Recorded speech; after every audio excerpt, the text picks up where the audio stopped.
In this video, we'll be talking about how to withdraw money from Stake to Fampay.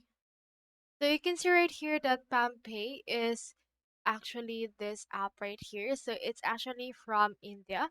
Click onto this Fampay option right here. Once you have done that, you should be able to see this. So if you already have an account, you can head over and then just log in. So since we want to withdraw our stake balance to this Fampay, just head over right here to your stake. So from there, click onto this wallet option and then click onto this withdraw option.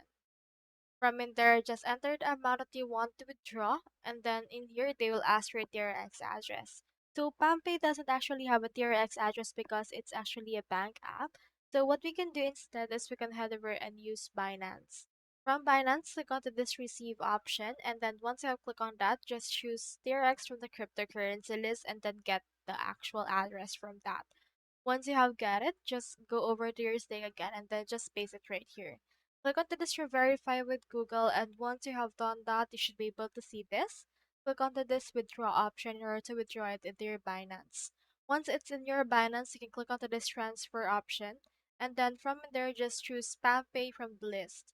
So from in there, you should be able to be in India in order to use this service. So just click onto this transfer and then transfer it into your PamPay account in order to use it from there.